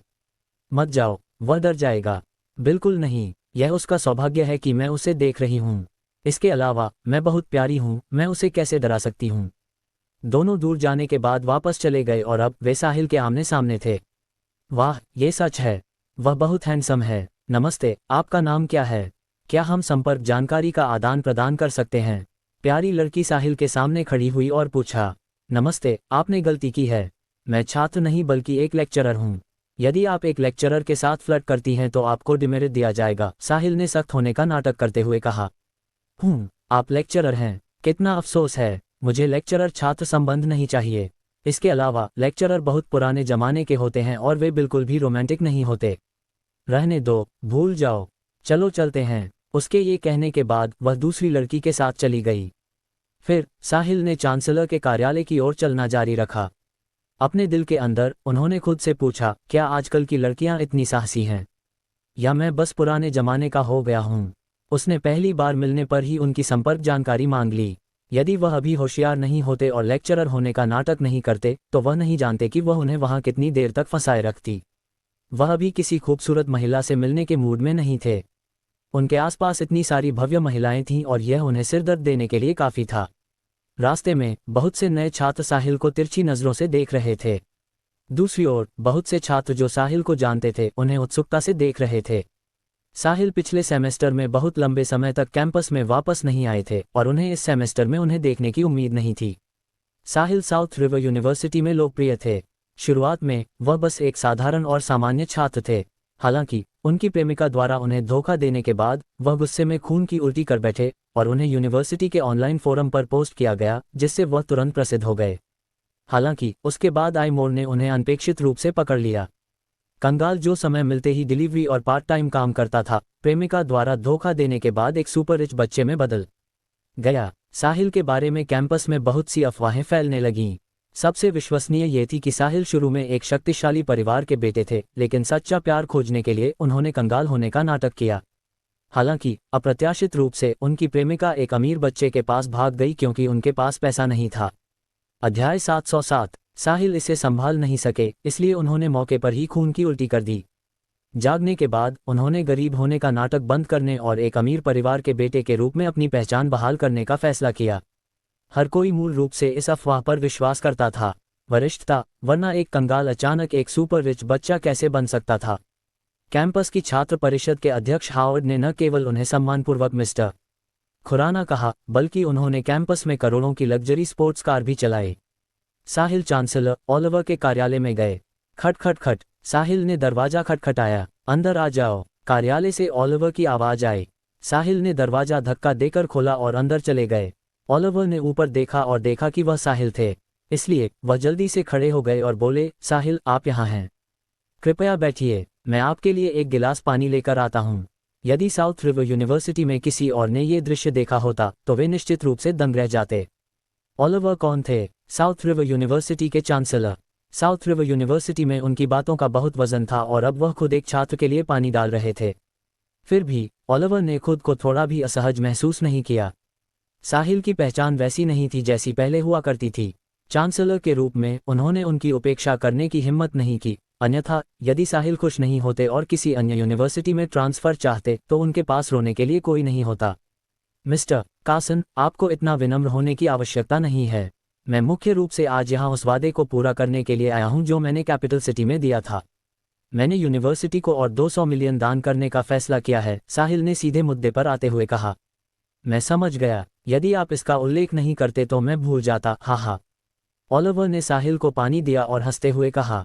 जब तक साहिल अभी भी यहाँ पढ़ रहे थे और ट्रांसफ़र नहीं चाहते थे, ओलिवर को इस बात की परवाह नहीं थी कि साहिल ने पैसे दान किए या नहीं। 200 मिलियन वास्तव में बहुत बड़ी राशि थी। हालांकि भविष्य में साहिल साउथ रिवर यूनिवर्सिटी में जो प्रसिद्धि लाएंगे उसकी तुलना में ओलिवर अभी भी बाद वाले को पसंद करते थे। मिस्टर कार्सन, हालांकि मैं इस बार यूनिवर्सिटी को रिपोर्ट करने के लिए वापस आया हूं, लेकिन मैं हाल ही में वास्तव में व्यस्त रहा हूं, इसलिए मुझे 2 दिनों में जाना होगा। मुझे उम्मीद है कि आप इसे मंजूरी दे देंगे। कोई बात नहीं, कोई बात नहीं। जब तक आप खुद रिपोर्ट करने के लिए वापस आते हैं, यूनिवर्सिटी इसे विशेष रूप से आपके लिए संभालेगी क्योंकि आपकी स्थिति थोड़ी विशेष है। धन्यवाद मिस्टर कासन। साहिल, एक और चीज़ है जिसमें आपके सहयोग की आवश्यकता है। इस साल के सभी नए छात्र आ गए हैं, इसलिए कल रात एक स्वागत समारोह होगा, इसलिए मैं आशा कर रहा था कि आप पुराने छात्रों की ओर से बोल सकते हैं। मैं मिस्टर कासन, यह अनुचित होगा, है ना? मैं कैंपस में सबसे उत्कृष्ट भी नहीं हूँ, इसलिए कृपया इसे भूल जाए। साहिल ने मना कर दिया। वह केवल 2 दिन रुकना चाहते थे, पैसे दान करना चाहते थे और जाना चाहते थे। वह सुर्खियों में नहीं रहना चाहते थे। साहिल, मैं आपके बारे में थोड़ा जानता हूँ। आप निश्चित रूप से साउथ रिवर यूनिवर्सिटी के इतिहास के सबसे अच्छे छात्र हैं जिन्होंने इस उम्र में इतनी बड़ी उपलब्धियां हासिल की हैं। नहीं, दुनिया की शीर्ष यूनिवर्सिटीज़ में भी आपके जैसा उत्कृष्ट छात्र कभी नहीं रहा। आप साउथ रिवर यूनिवर्सिटी का गौरव हैं, इसलिए क्या साउथ रिवर यूनिवर्सिटी और आगे बढ़ सकती है और ग्रीष्मकाल में शीर्ष 3 प्रतिष्ठित यूनिवर्सिटीज़ में से एक बन सकती है, यह आप पर निर्भर करता है, ओलिवर ने उत्साह से कहा। साहिल को तुरंत पता चल गया कि ओलिवर को उनके द्वारा ईस्ट लीग कैपिटल्स शुरू करने के बारे में पता चल गया था। आखिरकार ईस्ट लीग कैपिटल्स की स्थापना रिवर सिटी में हुई थी और इसके अध्यक्ष का नाम भी साहिल खुराना था। इसके अलावा साहिल ने यूनिवर्सिटी को इतना पैसा भी दान किया था। इन सभी बिंदुओं को जोड़ने के बाद कोई भी मूल रूप से उनकी पहचान का अनुमान लगा सकता था। ठीक है, जब समय आएगा तो मैं जाऊंगा और कुछ शब्द कहूंगा, लेकिन मुझे उम्मीद है कि आप इसे मेरे लिए गुप्त रख सकते हैं मिस्टर कासन। मैं नहीं चाहता कि हर कोई मुझे एक एलियन के रूप में देखे। साहिल ने कुछ देर सोचा और कहा। साहिल, चिंता मत करो, मैं कभी किसी को तुम्हारे बारे में कुछ नहीं बताऊंगा। ओलिवर ने अपनी छाती थपथपाई और उन्हें आश्वासन दिया। जब साहिल ओलिवर के कार्यालय में थे तब एक खबर तेजी से फैल गई कि वह कैंपस में वापस आ गए हैं। यूनिवर्सिटी के फोरम में या प्रत्येक क्लास के चैट ग्रुप में साहिल की चर्चा हो रही थी। वह हैंडसम थे, स्वभाव के अच्छे थे और एक समृद्ध परिवार के बच्चे भी थे। बेशक उनके जैसे कैंपस में लोकप्रिय व्यक्ति का ध्यान आकर्षित करना स्वाभाविक था। अध्याय 708। चांसलर ओलिवर के कार्यालय से बाहर आने के बाद साहिल अपनी क्लास की ओर चल दिए। अब जब वह वापस आ गए थे तो उन्हें चाहे जो भी हो अपनी क्लास में उपस्थित होना चाहिए था। आखिरकार वह अभी भी उस क्लास के छात्र थे। जब साहिल अपनी क्लास के दरवाजे से अंदर आए तो उन्होंने तुरंत सबका ध्यान खींचा और पूरी क्लास का केंद्र बन गए। साहिल को देखकर क्लास की कई लड़कियों के चेहरे पर खुशी थी। ऐसा इसलिए था क्योंकि जब से पिछले सेमेस्टर में सायरा ने साहिल को छोड़ा था, उन्हें अभी तक साहिल की किसी आधिकारिक गर्लफ्रेंड के बारे में नहीं पता चला था। जैसा कि कहावत है, उन्हें एक प्रभावशाली व्यक्ति के साथ घनिष्ठता से लाभ होगा और उनके पास अभी भी एक मौका था। उन्हें साहिल को देखे हुए काफ़ी समय हो गया था और साहिल और भी हैंडसम हो गए थे। इसके अलावा वह एक सुपर रिच बच्चे भी थे। दूसरे लड़के उनकी तुलना में कैसे हो सकते थे? क्लास के उन 3 लड़कों को छोड़कर जो साहिल के साथ एक ही छात्रावास साझा करते थे और साहिल के साथ उनके अच्छे संबंध थे, क्लास के अन्य सभी लड़कों के चेहरे पर ईर्ष्या, जलन और नफरत के भाव थे। डीन, विशेष रूप से मॉनिटर, चाहते थे कि साहिल न आए होते। जैसे ही साहिल दिखाई दिए, उनकी चमक तुरंत फीकी पड़ गई। साहिल की तुलना में वह एक जुगनू की तरह थे, जबकि साहिल आकाश में चकाचौंध करने वाले सूर्य थे। खट खट खट, साहिल ने शिष्टता से दरवाजा खटखटाया। लेक्चरर मुड़े और साहिल को देखा। तुम वापस आ गए, जाओ और बैठो। ठीक है सर, साहिल के जवाब देने के बाद वह क्लास में चले गए, अपनी सीट पर वापस आए और बैठ गए। वह इतने लंबे समय तक वापस नहीं आए थे और फिर भी उनकी सीट खाली थी। लेक्चरर ने बिना कुछ कहे लेक्चर देना जारी रखा। उनकी क्लास के लेक्चरर्स को चांसलर ओलिवर द्वारा पहले ही सूचित कर दिया गया था। उन्हें साहिल की सीट रखनी थी और इससे कोई फर्क नहीं पड़ता था कि वह कब वापस आए। इसलिए सभी लेक्चरर्स को बस एक आंख बंद रखनी चाहिए। चूंकि चांसलर ने कहा था कि साहिल जब चाहें क्लास में आ सकते हैं, वे केवल आज्ञा का पालन कर सकते थे। क्लास जारी रही, लेकिन क्लास के अधिकांश छात्र लेक्चर पर ध्यान केंद्रित नहीं कर रहे थे। इसके बजाय वे सभी साहिल पर ध्यान केंद्रित कर रहे थे। चूंकि साहिल के क्लास में आने से पहले क्लास कुछ समय से चल रही थी, इसलिए उनके आने के कुछ ही समय बाद घंटी बज गई। लेक्चरर ने अपनी किताबें पैक की और क्लास से चले गए। तुरंत एक बड़ी भीड़ आई और उसने साहिल को घेर लिया। बेशक सबसे उत्साही साहिल के रूममेट्स विलियम, फिन और पैट्रिक थे। साहिल, आपको क्लास में आए हुए इतना समय हो गया है। आप कहाँ थे? हाँ, मुझे लगा कि आपने पढ़ाई छोड़ दी। कैंपस में हर कोई कह रहा है कि आप अब एक अमीर परिवार से हैं। क्या चल रहा है? क्या आप अमीर होने के बाद हमें भूल गए? बकवास। साहिल वैसे नहीं हैं। मेरा मानना है कि उनके पास निश्चित रूप से अपने कारण होंगे। हालांकि चूंकि आप वापस आ गए हैं, आपको हमें समझाना चाहिए, है ना? आपको हमसे संपर्क किए हुए इतना समय हो गया है। क्या आप उन दिनों को भूल गए जो 4 मस्कटियर्स ने एक साथ बिताए थे? साहिल के 3 रूममेट्स ने पूछा। नहीं, मैं कैसे भूल सकता हूँ। मैं वास्तव में हाल ही में बहुत व्यस्त था।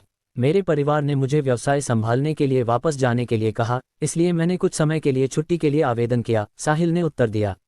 उन्होंने इसके बारे में काफ़ी सोचा कि वह क्या कहने जा रहे थे। वे चारों फ्रेशमैन ईयर से एक ही डोर्म में रहे थे और वे बहुत करीब थे। 4 मस्कटियर्स में पैट्रिक का परिवार सबसे संपन्न था और उन्होंने कभी साहिल को नीची नज़र से नहीं देखा। जब भी वे सभाओं के लिए बाहर जाते थे, पैट्रिक ही भुगतान करते थे। चूंकि साहिल अब अमीर थे, स्वाभाविक रूप से वह तीनों से कुछ नहीं छिपाएंगे। साहिल इन तीनों को प्रशिक्षित करने के लिए तैयार थे ताकि वह उन्हें ईस्ट लीग कैपिटल्स में वरिष्ठ अधिकारियों के रूप में काम करने के लिए रख सकें। इसके अलावा साहिल ने सोचा कि यदि वह कर सके तो वह अपनी क्लास के छात्रों की मदद करेंगे। अब जब वे सीनियर्स थे तो वे अगले सेमेस्टर में अपना बाहरी इंटर्नशिप शुरू कर सकते थे।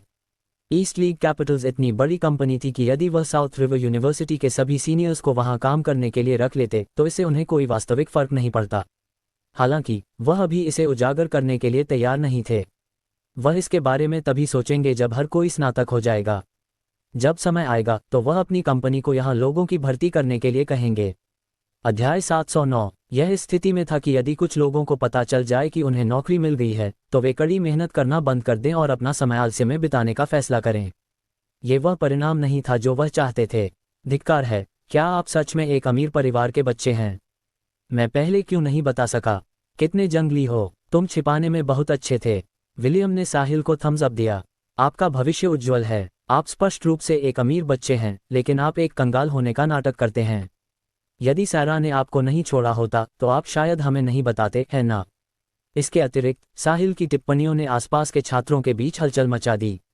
हालांकि साहिल के अमीर बच्चे होने की अफवाह कैंपस में फैलती रही और लोगों ने दावा किया कि उन्होंने उन्हें कैंपस में करोड़ों की स्पोर्ट्स कार चलाते हुए देखा था।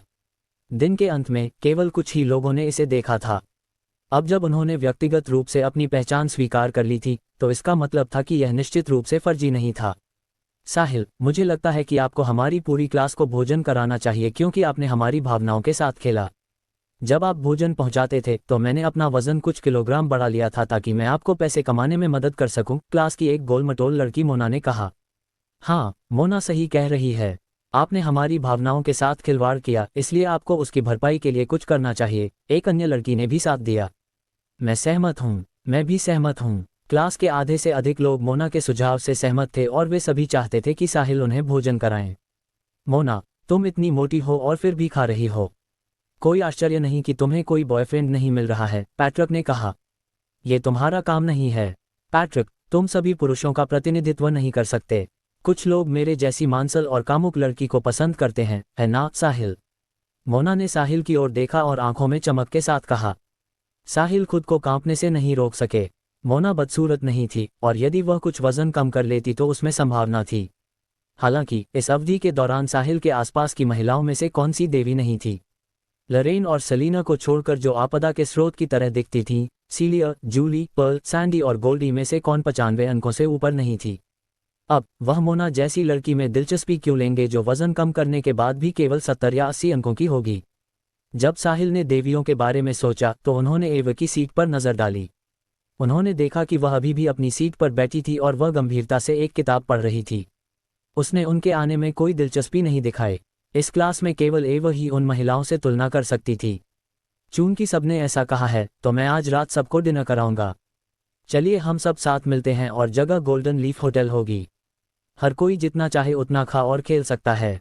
साथ ही मैं मेरी इतनी अच्छी देखभाल करने के लिए सभी को धन्यवाद देना चाहता हूँ। साहिल खड़े हुए और जोर से बोले। साहिल, मैं तुमसे प्यार करती हूँ। साहिल की जय हो। साहिल, मैं तुम्हारे बच्चों की माँ बनना चाहती हूँ।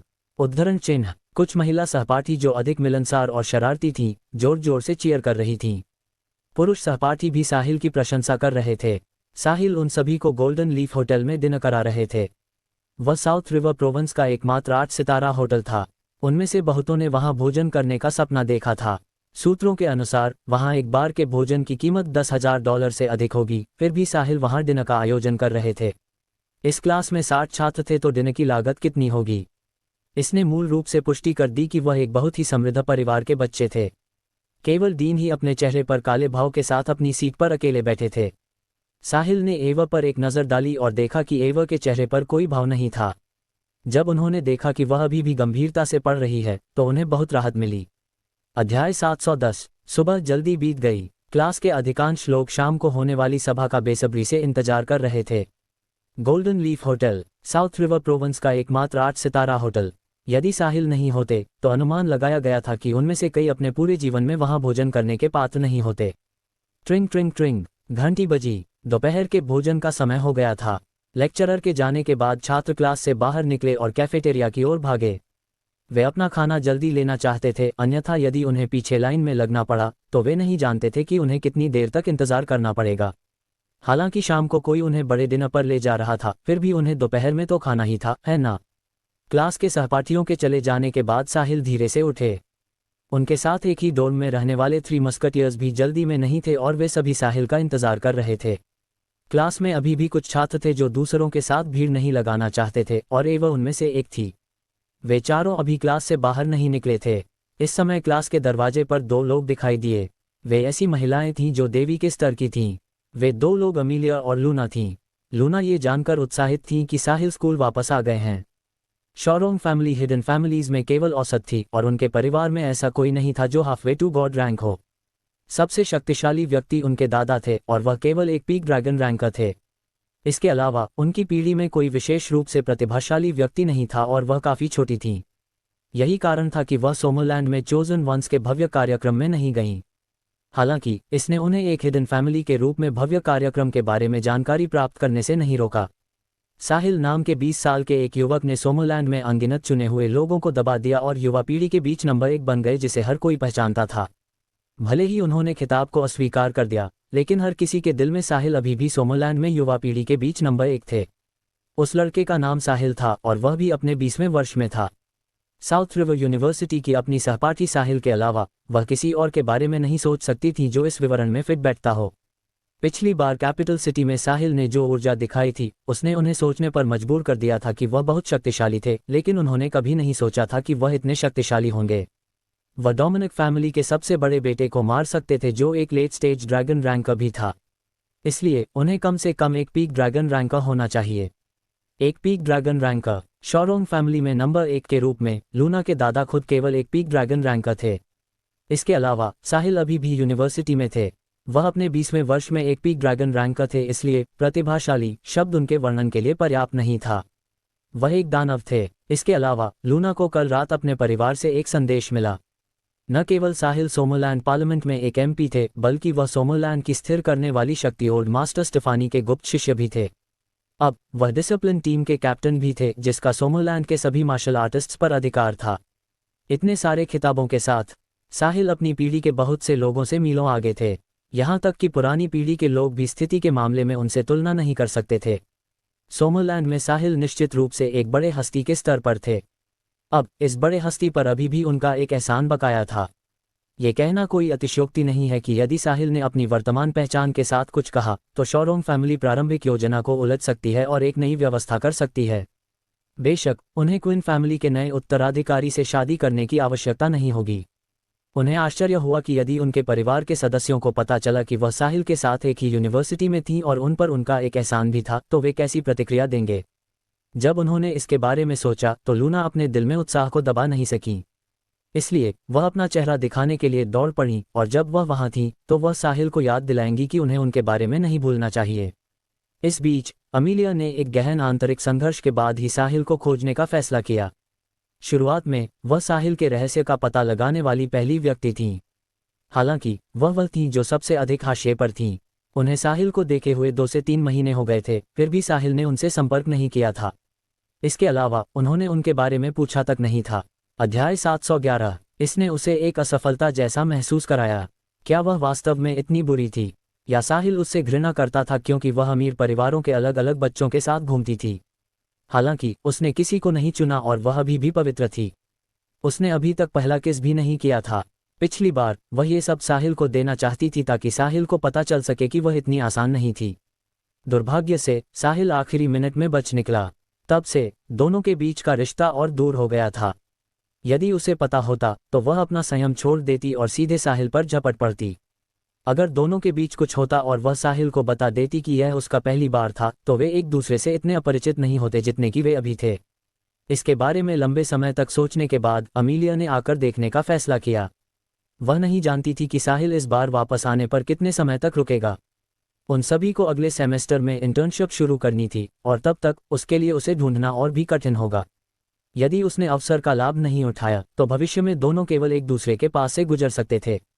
अमीलिया जानती थी कि उसे अपने भविष्य की खुशी के लिए पहल करनी होगी। इसके साथ साउथ रिवर यूनिवर्सिटी की 2 बेल्स ने क्लासरूम के दरवाजे पर साहिल को एक साथ रोक लिया। उन दोनों को देखकर साहिल को एक और सिरदर्द हुआ। लूना और अमीलिया एक उत्साहित और भावुक दिख रही थी जैसे वह उसका शिकार हो। वहीं दूसरी ओर वह परेशान और नाराज दिख रही थी जैसे उसने उसे निराश किया हो और वह एक बेरहम इंसान हो। वह इन दोनों के इतना करीब नहीं था, है ना? लूना के लिए उस पर उसका एक एहसान बकाया था क्योंकि उसने कैपिटल सिटी में सीलिया को बचाया था। उसे शायद पता होना चाहिए कि वह कौन था और उसने सोचा कि उसका एहसान स्थिति के अनुसार विकसित होगा। चूंकि यह उसके लिए बहुत मददगार था इसलिए ये समझ में आता था कि उसके चेहरे पर वह भाव था। हालांकि अमीलिया की वह नाराजगी भरी नज़र आखिर क्या थी? उसने उसके साथ कुछ नहीं किया था, है ना? वह उसे एक बेरहम इंसान जैसा क्यों दिखा रही थी? लूना और अमीलिया ने साहिल का रास्ता रोक लिया जबकि पैट्रिक और अन्य लोग इसे दिलचस्पी के साथ देख रहे थे। इस समय क्लास मॉनिटर डीन एवर की डेस्क पर गया और कहा, एवर, चलो साथ में लंच करते हैं। मुझे खेद है, मैं दोपहर में व्यस्त हूँ। एवर के ऐसा कहने के बाद वह उठी और अपने पीछे साहिल को पुकारा। डीन अपनी जगह पर खड़ा रहा, उसका चेहरा बेहद उदास दिख रहा था। इस बीच अन्य छात्रों ने उसे उत्सुकता से देखा और डीन को अपना चेहरा जलता हुआ महसूस हुआ। ये ठीक था कि एवर ने उसके निमंत्रण को अस्वीकार कर दिया। हालांकि वह उठी और साहिल के पास चली गई। क्या ये सीधे उसके चेहरे पर थप्पड़ मारने जैसा नहीं था? एवर चलकर आए और साहिल के सामने लूना और अमीलिया को देखकर दंग रह गई। तीनों महिलाओं ने एक दूसरे को देखा और उनके आसपास की हवा भारी हो गई।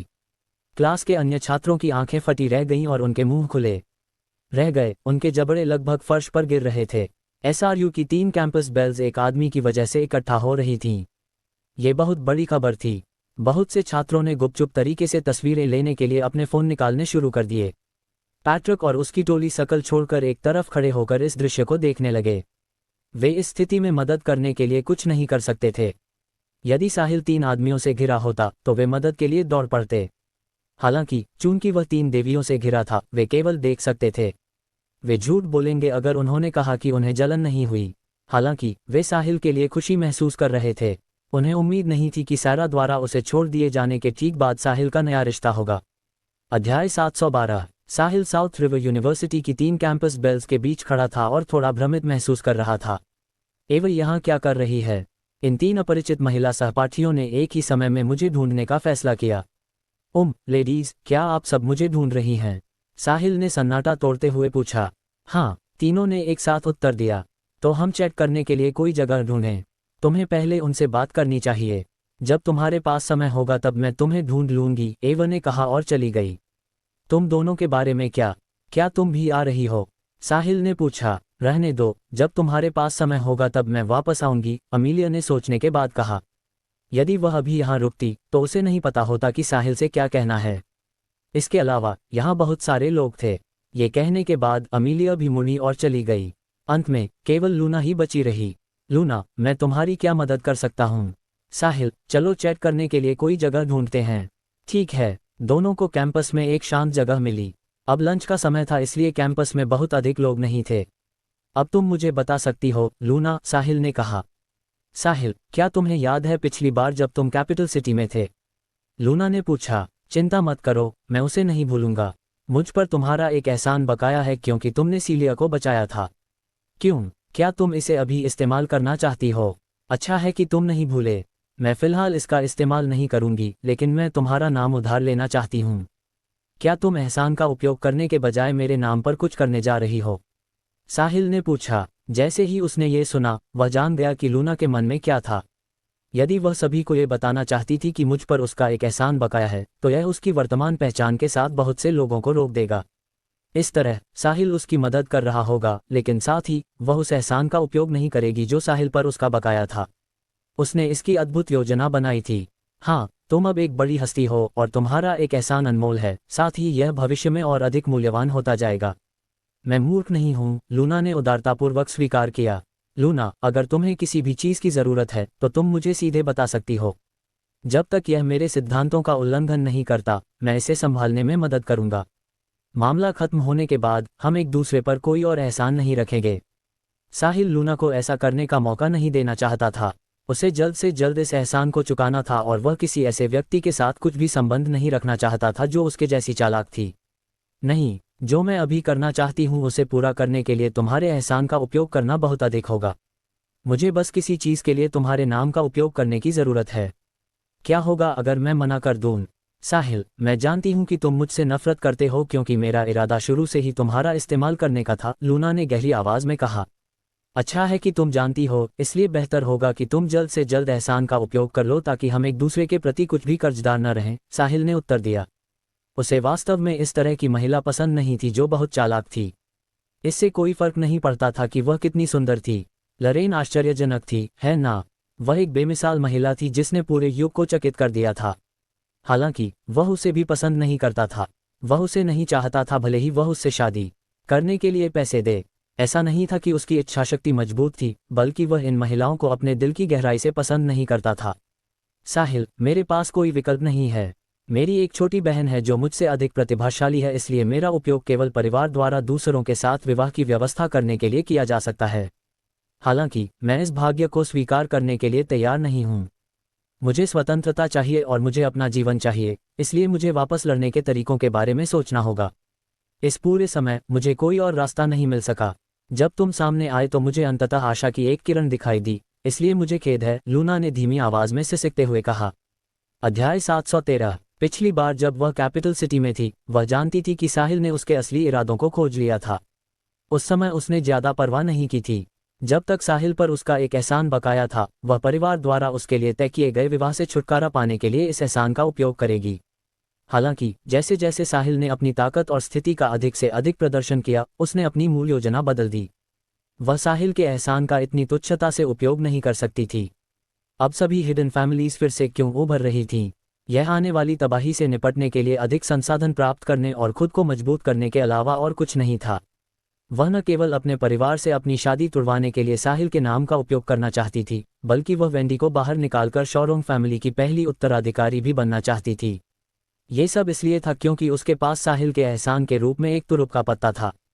यदि उसने अपने दादाजी से कहा कि वह भविष्य में तबाही से निपटने में शॉरोंग फैमिली की मदद करने के लिए साहिल के एहसान का उपयोग कर सकती है, बशर्ते वह शॉरोंग फैमिली की पहली उत्तराधिकारी बन जाए और पारिवारिक उपाधि प्राप्त कर ले, तो उसके दादाजी साहिल की वर्तमान स्थिति के कारण मना नहीं करेंगे।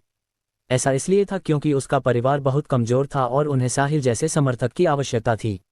इस प्रकार यदि साहिल ने उससे अपना वादा निभाया और उसे एक बार अपना नाम इस्तेमाल करने दिया, तो वह वेंडी को बाहर निकाल सकती थी। इस समय वह साहिल की सहानुभूति जीतने के लिए केवल दयनीय और असहाय होने का नाटक कर सकती थी। मुझसे माफी मत मांगो, मैं बस तुम्हारा एहसान जल्दी चुकाना चाहता हूँ, साहिल ने बिना प्रभावित हुए कहा। हे भगवान, एक बार जब ये खबर सामने आ गई कि साहिल पर लूना का एक एहसान बकाया है और जैसे ही उसने अपनी और ताकत दिखानी शुरू की, लूना को काम पूरा करने के लिए उसके एहसान की आवश्यकता नहीं होगी। तब तक क्या वह अभी भी इस एहसान को चुकाने में सक्षम होगा? मैं इसका उपयोग करूंगी, लेकिन अभी नहीं। अभी मैं सिर्फ तुम्हारा नाम इस्तेमाल करना चाहती हूँ। तुम अपने परिवार को डराने के लिए मेरे नाम का उपयोग करना चाहती हो ताकि वे तुम्हारे और क्विन फैमिली के बीच की शादी को रद्द कर दें, सही? साहिल ने पूछा। हाँ, साहिल ने इसके बारे में सोचा और कहा, ठीक है, मैं इस बार सहमत हूँ, लेकिन तुम्हें वादा करना होगा कि केवल शॉरोंग फैमिली को ही यह जानने की अनुमति है और तुम इसे बाहरी लोगों पर प्रकट नहीं कर सकती। यदि नहीं, तो मैं इसे वैसा ही मानूंगा जैसे तुमने उस एहसान का उपयोग किया हो। इसके अलावा यदि तुम भविष्य में फिर से मेरा नाम इस्तेमाल करती हो, तो मैं इसे भी वैसा ही मानूंगा जैसे तुम उस एहसान का उपयोग कर रही हो।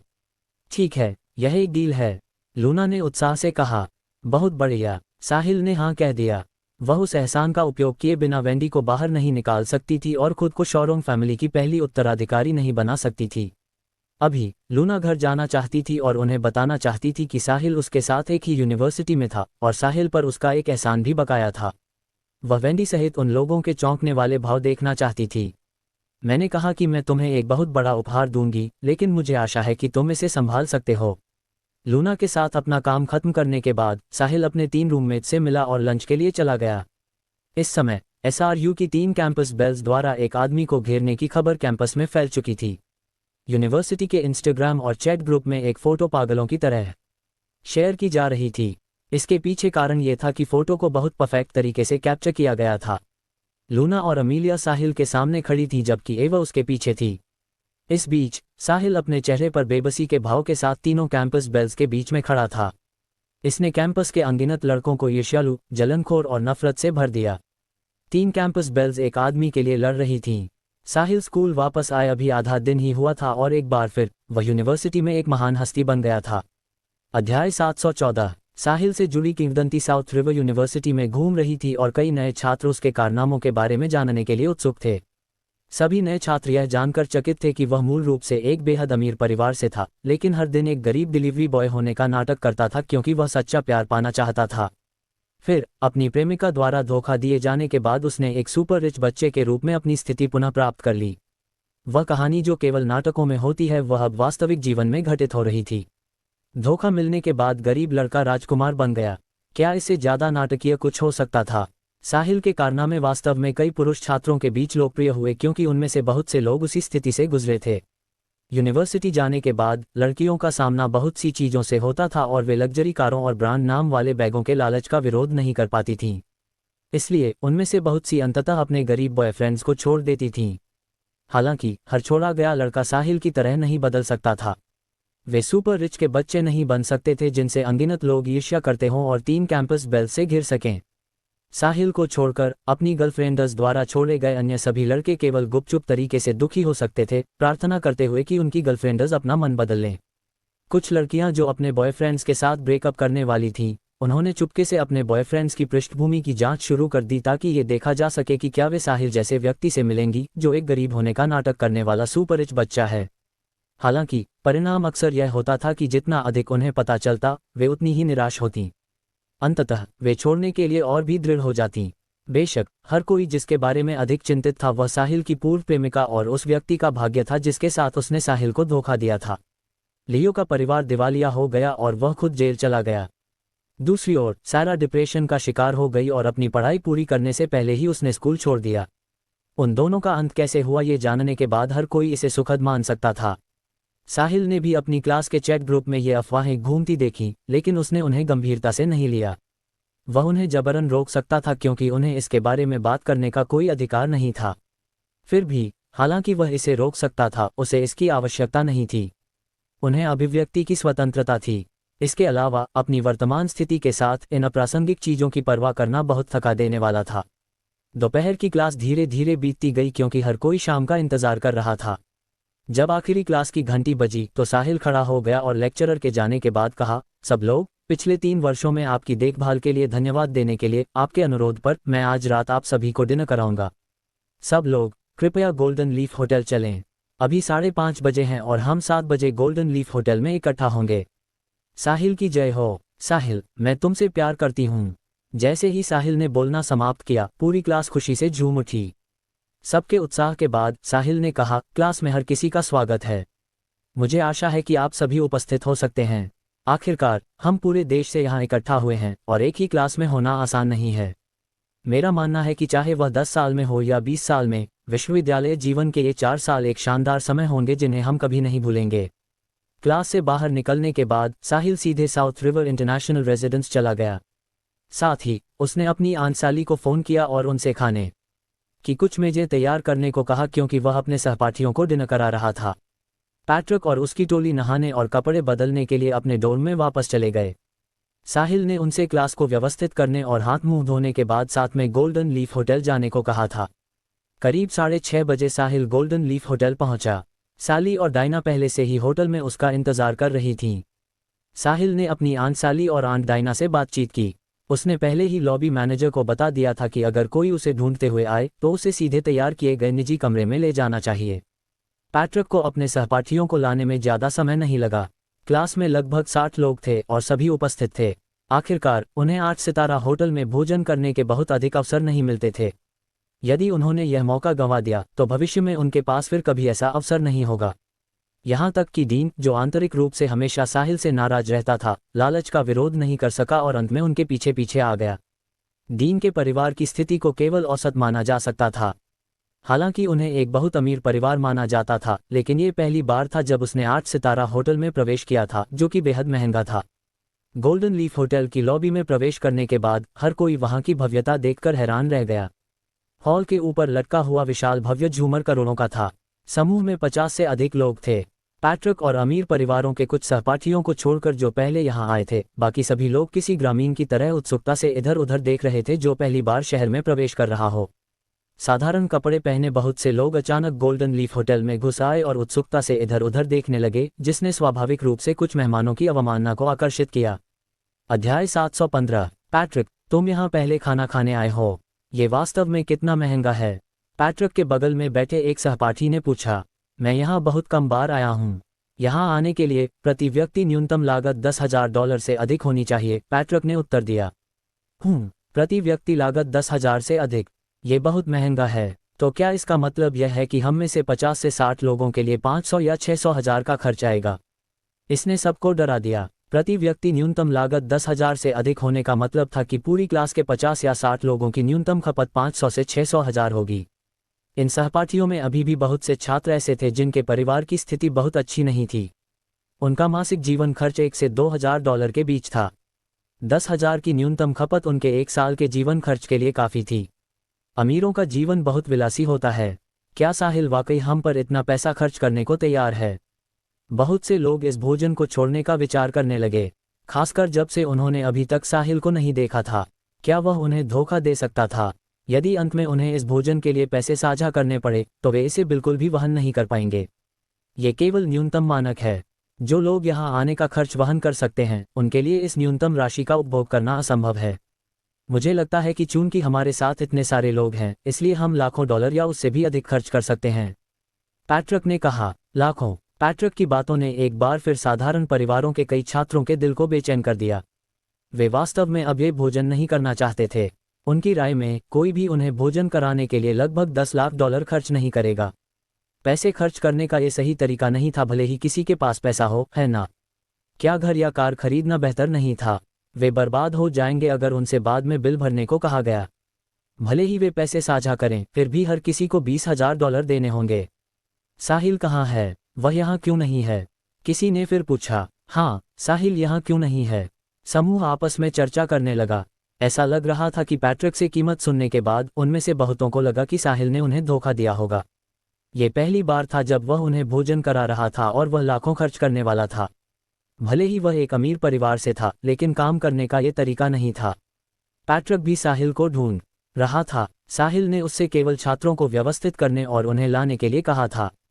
उसके बाद और क्या? बेशक उसे लगा कि साहिल जानबूझकर उनसे मिलने में विफल नहीं होगा।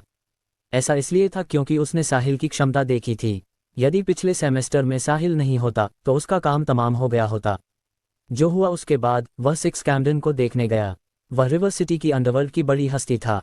यदि वह अपना पैर पटक दे तो रिवर सिटी का पूरा अंडरवर्ल्ड हिल जाएगा। हालांकि वह साहिल के सामने घुटने टेककर माफी मांग रहा था। इससे पता चलता है कि साहिल जैसा जूनियर कितना शक्तिशाली था। इस बीच डीन गुप्त रूप से प्रसन्न महसूस कर रहा था। वह उम्मीद कर रहा था कि साहिल जानबूझकर उनसे मिलने में विफल रहे। यदि उन्हें पैसे साझा करने पड़े तो हर किसी को 20,000 देने होंगे। यदि उसने अपने परिवार से झूठ बोला और कड़वा घूंट पिया तो वह तब तक इसका भुगतान करने में सक्षम होगा जब तक वह साहिल के असली चेहरे को उजागर कर सके। वह साहिल जैसे व्यक्ति को बर्दाश्त नहीं कर सकता था जो हर चीज में उससे बेहतर था। अध्याय 716। तभी एक लंबी सुंदर महिला आई और शिष्टता से पूछा, नमस्ते लेडीज और जेंटलमैन, मैं गोल्डन लीफ होटल की लॉबी मैनेजर हूँ। मैं आपकी क्या मदद कर सकती हूँ? वह हम बस इधर उधर देख रहे हैं, सहपाठियों में से एक ने उत्तर दिया। हाँ, हम केवल एक नज़र देखने के लिए अंदर आए। हमें किसी चीज़ की ज़रूरत नहीं है। हम आपके रास्ते से हट जाएंगे लेडी। क्षमा करें सब लोग, हम साउथ रिवर प्रोविंस के सबसे विशिष्ट होटल हैं। आपको इधर उधर देखने की अनुमति नहीं है। यदि आपके पास कोई और काम नहीं है तो कृपया चले जाए, सुंदर मैनेजर ने शिष्टता से कहा। फिर भी उसके भाव तिरस्कारपूर्ण थे। हम यहाँ साहिल से मिलने आए हैं। क्या उसने आपको नहीं बताया? पैट्रिक ने बीच में टोका। उसे विश्वास नहीं था कि साहिल ने इन चीज़ों का ध्यान नहीं रखा होगा। तो आप मिस्टर खुराना के मेहमान हैं। मिस्टर खुराना ने हमें निर्देश दिया है और हमने सीटों की व्यवस्था कर दी है। कृपया मेरे पीछे आइए। जब सुंदर मैनेजर ने सुना कि वे साहिल के लिए यहाँ आए हैं तो उसके भाव तुरंत बदल गए। वह मुस्कुराए और सम्मानपूर्वक बोली। सुंदर मैनेजर की बातों ने सभी को सहज कर दिया। पता चला कि साहिल ने पहले ही व्यवस्था कर दी थी। ऐसा लग रहा था कि वह उन्हें भोजन कराने के लिए लाखों डॉलर खर्च करने वाला था। वह निश्चित रूप से एक सुपर रिच वारिस होगा। उन्होंने गोल्डन लीफ होटल की मैनेजर को साहिल को मिस्टर खुराना कहते सुना। वे निश्चित रूप से एक दूसरे को जानते होंगे। इस प्रकार 50 या 60 लोगों का समूह गोल्डन लीफ होटल की सुंदर मैनेजर के पीछे पीछे एक बड़े निजी कमरे में गया। रुकिए सब लोग, व्यंजन तैयार हैं और 1 मिनट में परोसे जाएंगे, सुंदर लॉबी मैनेजर ने निजी कमरे से बाहर निकलने से पहले कहा। बैठ जाए, सीटें भर लीजिए। पैट्रिक ने व्यवस्था करनी शुरू की। जो लोग पीते हैं वे साथ बैठ सकते हैं और जो नहीं पीते वे साथ बैठ सकते हैं। लिंगों को मिलाने की कोशिश करें। एक पुरानी कहावत है, जब पुरुष और महिलाएं एक साथ काम करते हैं तो काम आसान हो जाता है। हर कोई काम करने लगा। हर कोई अपने विपरीत लिंग के बीच भी बैठ गया। हालांकि अपवाद भी थे। एवा एक ऐसी लड़की के बगल में बैठी थी जिससे उसके अच्छे संबंध थे। उसके बगल में एक खाली सीट थी। डीन जल्दी से चलकर आया और बैठ गया। वह लंबे समय से इस अवसर की तलाश में था। एसआरयू की 3 देवियों में से एक एवा के बगल में बैठकर साउथ रिवर प्रोविंस का सबसे महंगा खाना खाना और सबसे महंगी शराब पीना। जीवन कितना सुंदर था। ये बहुत अच्छा महसूस हो रहा था। जब खाना परोसा जाता तो वह कुछ तस्वीरें लेने और उन्हें सोशल मीडिया पर पोस्ट करने वाला था। ये सबसे अच्छा होता यदि वह तस्वीरों में एवा को शामिल करता। वह स्कूल में अपने सहपाठियों को खुद से ईर्ष्या करा सकता था। जब डीन अपनी कल्पनाओं में डूबा हुआ था तभी उसके कान में एक आवाज गूंजी। साशा, चलो पीछे बैठते हैं। ये कहने के बाद एवा ने अपने बगल वाली लड़की को खींचा, उठी और अगली मेज पर बैठ गई। अब उसके दोनों तरफ लड़कियां थीं। ये देखकर कई सहपाठियों ने अपनी हंसी रोक ली। वे बैठे होने के बावजूद सीटें बदलने के लिए उठ गए। एवा स्पष्ट रूप से डीन के बगल में नहीं बैठना चाहती थी। डीन अपनी जगह पर बैठा रहा। उसका चेहरा गुस्से से लाल हो गया और वह चाहता था कि वह 100 बार एवा के साथ कुछ बुरा करे। यह बहुत अपमानजनक था। इसने उसे पूरी क्लास के सामने बुरा दिखाया। एक पल के लिए माहौल अजीब हो गया। एवा को उठते और सीटें बदलते देख पैट्रिक ने तुरंत 2 और लोगों के बैठने की व्यवस्था की। डीन के बगल वाली सुंदर महिला अब एक बदसूरत महिला बन गई थी। सबके बैठने के कुछ ही समय बाद निजी कमरे का दरवाजा खुला। सुंदर वेटर्स ने अनगिनत व्यंजन परोसे। एक बार व्यंजन परोसे जाने के बाद हर कोई अभी भी सुन्ना और चकित था। 10 पाउंड से अधिक वजन वाले समुद्री केकड़े और झींगे में से प्रत्येक की कीमत हजारों डॉलर थी। अध्याय 717। स्वादिष्ट भोजन से भरी मेज आमतौर पर केवल टीवी पर ही देखी जाती थी। 3 मिनट बाद हर कोई सोशल मीडिया पर दिखावा करने के लिए तस्वीरें लेने में व्यस्त था। 10 मिनट बाद दिखावा करने के बाद किसी ने भी अपना चम्मच और कांटा नहीं चलाया, भले ही हर कोई गुप्त रूप से लार टपका रहा था। ऐसा इसलिए था क्योंकि मुख्य पात्र साहिल अभी तक नहीं आया था। किसी की हिलने डुलने की हिम्मत नहीं हुई। पैट्रिक ने खाना ठंडा होते देख साहिल को फोन किया। नमस्ते पैट्रिक, क्या तुम लोग पहुंच गए? फोन पर साहिल की आवाज आई। साहिल, तुम कहाँ हो? हम पहुंच गए हैं और खाना भी तैयार है। सब तुम्हारा इंतजार कर रहे हैं, पैट्रिक ने कहा। जब पैट्रिक बोला तो सबने उसकी ओर देखा। खाना तैयार है, जल्दी खाओ। तुम मेरा इंतजार क्यों कर रहे हो? मैं बाद में तुम सबके साथ ड्रिंक करूंगा। मेरा इंतजार मत करो। ठीक है, हम पहले शुरू करते हैं। पैट्रिक ने फोन काट दिया और कहा, चलो शुरू करते हैं। साहिल का इंतजार मत करो, वह अभी किसी काम में व्यस्त है, वह बाद में आएगा। उसके ऐसा कहने के बाद भी सब स्थिर रहे। पैट्रिक केवल अपना चम्मच और कांटा उठा सका और खाना शुरू कर सका। फिर सब शुरू हो गए। मेज पर रखा खाना स्वादिष्ट था। पुरुष उसे चट कर रहे थे। पैट्रिक, क्या इस मेज के खाने की बहुत कीमत है? कुछ सहपाठियों ने खाते समय पूछा। हाँ पैट्रिक, तुम यहाँ सबसे जानकार व्यक्ति हो। मैंने ये व्यंजन केवल टीवी पर देखे हैं। इनका स्वाद बहुत अच्छा है। ये महंगा होना चाहिए। मुझे लगता है कि इसकी कीमत कम से कम $2 लाख होगी। ये काला वाला कैवियार है। यह एक प्रीमियम सामग्री है। यह अब तक का सबसे अच्छा भोजन है जो मैंने कभी खाया है। यह न केवल सबसे अच्छा है बल्कि सबसे महंगा भी है। सबने बातचीत की। वे बात कर रहे थे लेकिन इसने उन्हें खाने से नहीं रोका। वे अपने हाथ नहीं रोक सके। मैं गलत था। मैंने सोचा था कि हम दर्जनों लोगों के लिए $10 लाख पर्याप्त होंगे। मुझे उम्मीद नहीं थी कि साहिल इतना उदार होगा। मैं भी चौंक गया था, पैट्रिक ने कहा। क्या बात है, क्या यह मेज तुम्हारी उम्मीदों से अधिक है? एक सहपाठी ने पूछा। यह मेरी उम्मीदों से अधिक है, पैट्रिक ने उत्तर दिया। पैट्रिक, हमें सस्पेंस में मत रखो। हमारे भोजन की कीमत कितनी होगी? हाँ, हमें सस्पेंस में मत रखो। मैं केवल ये जानना चाहता हूँ कि जो शराब मैंने अभी पी है उसकी कीमत कितनी है। उस एक घूंट शराब की कीमत लगभग $10,000 थी। पैट्रिक ने सहपाठी से कहा। क्या, एक घूंट शराब के लिए लगभग $10,000? सब रुक गए और पैट्रिक को सदमे में देखने लगे। मुझे ऐसे मत देखो, दुनिया की टॉप रेड वाइन की आधिकारिक कीमत लगभग $3 लाख प्रति बोतल है। क्या तुम्हें नहीं लगता कि एक घूंट की कीमत $10,000 होगी? सहपाठी, जिसने अभी अभी शराब पी थी, दंग रह गया। क्या उसने अपनी 1 साल की जीवन भर की कमाई एक ही घूंट में पी ली? क्या अमीर लोग ऐसे ही रहते थे? एक बोतल शराब के लिए $3 लाख। उनके छोटे से काउंटी में एक घर की कीमत केवल $2 से $3 लाख होगी। शराब की बोतल उनके लिए एक नया घर खरीद सकती थी। इस मेज के खाने और 2 बोतल शराब की कीमत कितनी होगी? पूरी मेज की कीमत लगभग $1.5 मिलियन है। आखिरकार यह 8 सितारा होटल है। भोजन के अलावा श्रम लागत भी एक बड़ा खर्च है। 6 मेजों के लिए ये लगभग $10 मिलियन है।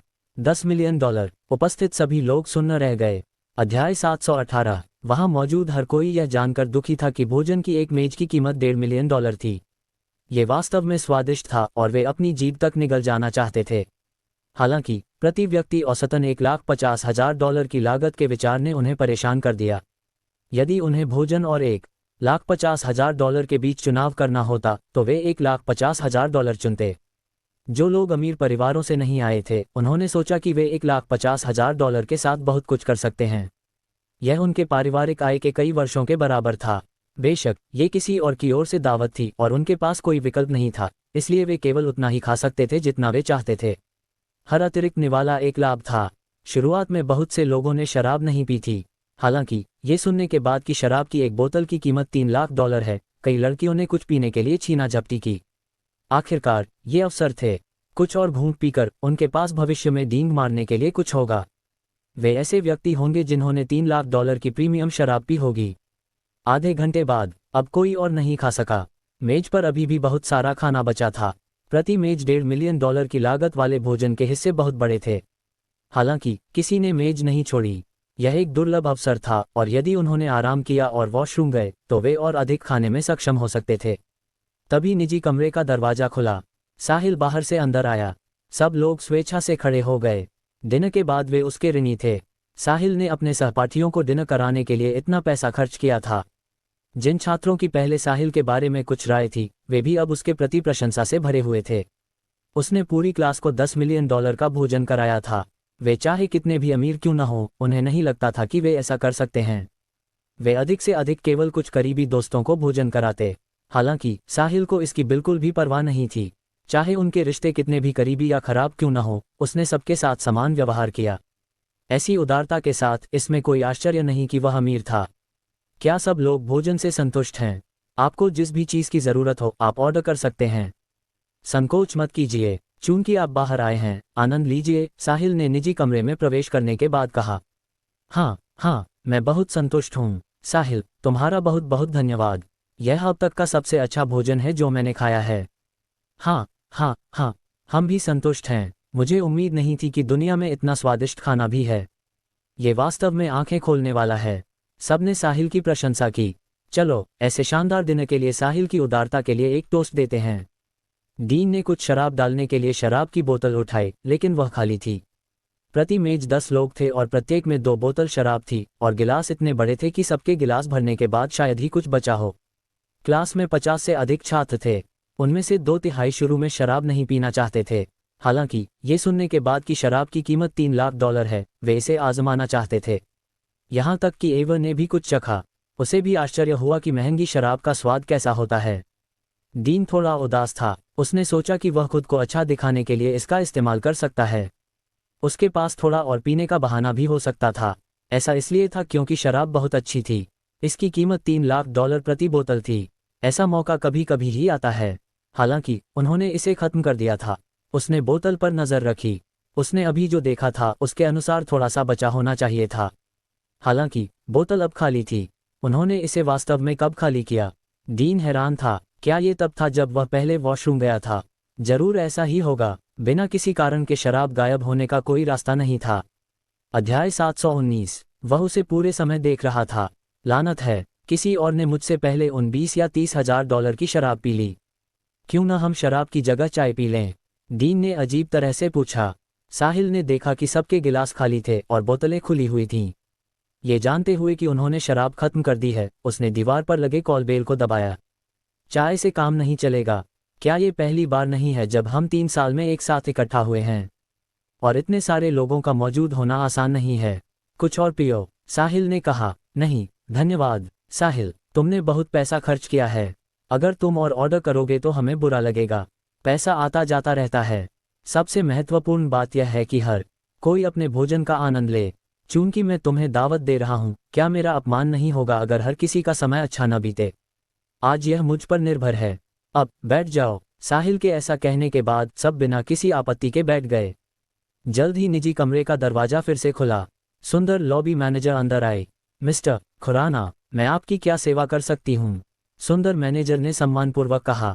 प्रत्येक मेज पर इसी शराब की 10 और बोतलें परोसें। ठीक है, बस एक पल मिस्टर खुराना, शराब अभी पहुंचा दी जाएगी। कुछ और नहीं तो मैं पहले बाहर जाती हूँ। मिस्टर खुराना, अगर आपको किसी भी चीज़ की ज़रूरत हो तो आप मुझे बुला सकते हैं। सुंदर मैनेजर बोलने के बाद मुड़ी और निजी कमरे से बाहर चली गई। प्रति मेज 10 और बोतलें। सब फिर से सदमे में थे। एक बोतल की कीमत $3 लाख थी। 10 बोतलों की कीमत $3 मिलियन होगी। 6 मेजों की कीमत $18 मिलियन थी। उन्होंने अभी जो खाया था उसे समीकरण में जोड़े तो उनके दिन की कीमत $30 मिलियन होगी।